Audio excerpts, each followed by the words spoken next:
মরমি, মরমি, আসছো তুমি? আসছো? তোমার নাম নিলে তোমার চোখ বুজে আসে কেন? হ্যাঁ, এই এই বেটি, তোমার চোখ বুজে আসে কেন? আজকে লেট আসলা কি লাগা? হুম, লেট হলো কেন? কইছিলা তখন? মরমি, কইছিলা তখন? এই মরমি, মাথা তুলো, মাথা তুলো। হ্যাঁ, হ্যাঁ, কথা বললে কথা শুনবা, কথা শুনো না কেন? আজকে মরমি আসছে লেটে, যদিও আগে ভাগে আসলেও কিন্তু লাভ হইতো না, কারণ আজকে তার খাবার নাই। আজকে রান্না হয়েছে এই ঢেঁড়স ভাজি, আলু ভর্তা আর ডাল, একেবারে সস্তা খাবার। মাছের বংশ নির্বংশও নেই, তো ওর আগে আইসেও লাভ নাই। তবে লেটে আসছে, এখন কি করা, ওরে সান্ত্বনা কি দিয়ে দিব বুঝতেছি না। যদিও সান্ত্বনা দেওয়ার কিছু নাই, কারণ সে তো অভিযোগ করে না। অভিযোগের পেটে সান্ত্বনার ব্যাপার থাকে। এখন ও তো অভিযোগ করবে না, চলে যাবে নীরবে নিস্তব্ধ। আমরা মানুষেরাই শুধু হট্টগোল করি, হাঙ্গামা করি, কিন্তু ওদের কিন্তু হাঙ্গামা নাই।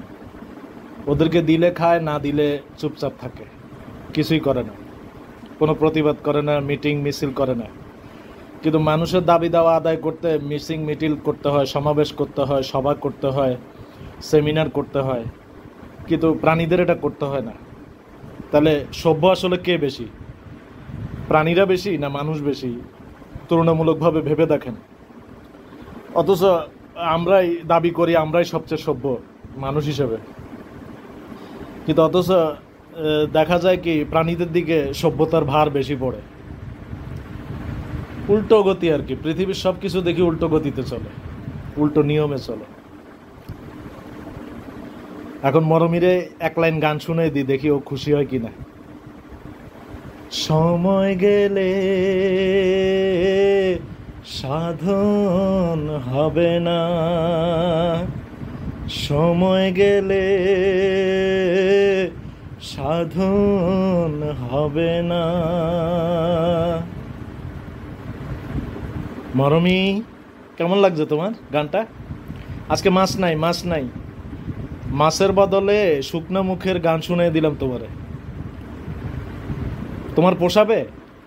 হ্যাঁ মরমি, এদিকে তাকাও, এদিকে তাকাও, উপরে উপরে তাকাও। ও রাগে আছে, কথা বুঝে গেছে, কথা বুঝছেন? ও বুঝে গেছে যে আজকে নাই, তো এই জন্য কিছুটা মনক্ষুণ্ণতা আছে, যদিও এদের প্রকাশ নাই। ওই যে একটু আগে যেটা বললাম, এদের কোনো প্রতিবাদ নাই, কোনো নাই, সমাবেশ নাই, মিছিল নাই, মিটিং নাই, কোনো দাবি নাই, দাবি পূরণের শর্ত নাই।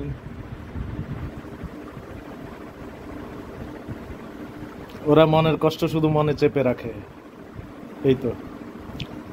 ওদের অভিশাপ দেওয়ার ক্ষমতা নাই, আল্লাহ দেয় নাই ওদের অভিশাপ দেওয়ার ক্ষমতা। মানুষকে ও দেয় নাই, কিন্তু মানুষ দেয়। অভিশাপ দেওয়া কিন্তু গুনার কাজ, কিন্তু মানুষ তো এই কোনো বিষয় নিয়ে ঝগড়াঝাটি লেগে গেলে হায় হায় 14 গোষ্ঠী উদ্ধার তো করে করে আবার নানান জাতের অভিশাপের মোহনা আঁকে। যদি এই অভিশাপ কোনো কাজে লাগে না, মাঝখান দিয়ে নিজেরই ক্ষতি হয়। অভিশাপ দিলে যদি অভিশাপ কাজে লাগতো তাহলে কাজে হইতো আর কি। এখন যে অভিশাপ দেয় সে বরং ওই যে গুনাহ খাতা তৈরি করে। সবচেয়ে বড় ব্যাপার হচ্ছে মানুষ নিজের দোষটা দেখে না বলেই পৃথিবীতে এত হাঙ্গামা। প্রথমে একজন লোক যদি তার নিজের ভুল দোষ ত্রুটিগুলো করে, খুঁজে বের করার চেষ্টা করে, তাহলে দেখবেন তার অন্যের সাথে ঝগড়া করার কোনো প্রয়োজন থাকে না, অন্যেরই হিংসা করার কোনো প্রয়োজন থাকে না। তো তখন হয় কি, আর কোনো গ্যাঞ্জাম হয় না। তো গ্যাঞ্জাম না হওয়া মানে শান্তি, সম্মান ঠিক থাকা, বেঁচে থাকা, সার্থক হওয়া। জীবনটা উপভোগ্য হওয়া, সব কিছুই ভালোর বা সব ভালো, খারাপের সব খারাপ। আমি সবসময় কথাটা বলি, সর্বক্ষেত্রে উদাহরণ টানতে গিয়ে যে কোনো কিছুতে পৃথিবীর একটা ভালো কাজের কত রকমের যে ভালো ফল আসে তার কোনো ইয়ত্তা নেই, আবার একটা খারাপ কাজের কত ভাবে যে সেটা খারাপ প্রতিক্রিয়া করে তার কোনো ইয়ত্তা নেই।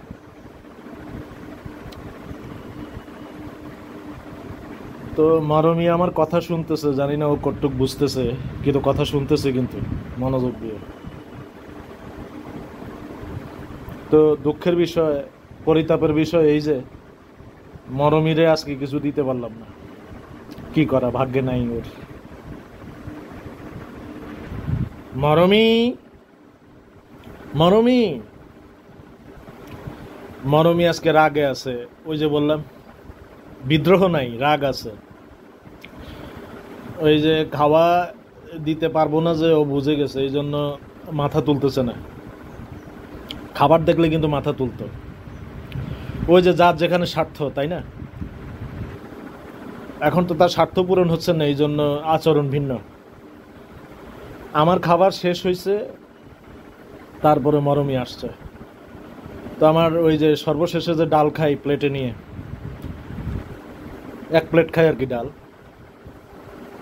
তো ওই ডাল খাওয়া শুরু করব এই টাইমে সে এসে হাজির। মরমি যাও যাও, আজকে মাছ নাই, যাও, শেষ শেষ, যাও, আমার খাওয়া শেষ, যাও, মাছ নাই, কালকে আইসো, যাও, কালকে ভাগ্যে আছে কিনা কে জানে, থাকতে পারে, যাও আইসো, কালকে আইসো, যাও। মরমি যায় নাই, ওকে বললাম যেতে, ও যাচ্ছে না। কারণ এখনো তার চিত্তের মধ্যে কিঞ্চিত সুতা পরিমাণ হলেও আশা পুঞ্জীভূত আছে। সে আশার কারণেই সে এখনো রয়ে গেছে, যাচ্ছে না। হ্যাঁ, তাছাড়া সে মনে হয় ইদানিং ওই যে তাকে যে ভিডিও করি, এটার যেই মানে এটার যে গুরুত্ব বা এটার যেই আবহ বা এটার যে মর্মার্থ, এটা যেন কেমন জানি কিছুটা হলো উপলব্ধি করতে পারতেছে মরমি।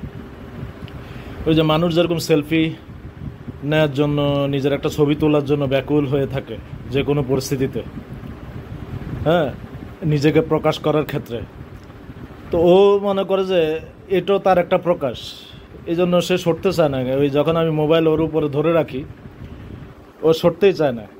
ওই খাবার শেষ হয়ে গেলে মোটামুটি তখন এবার আস্তে ধীরে সরে আর কি, যেহেতু এখন আসল স্বার্থ পূরণ হয়ে গেল, এখন আর তো নকল স্বার্থ নিয়ে এতটা ব্যতিব্যস্ত হওয়ার আর কিছু থাকে না।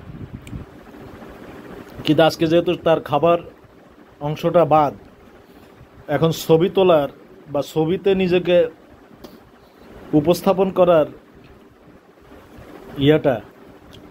ইচ্ছাটা জাগ্রত আছে, বোঝা যায় তার মনে।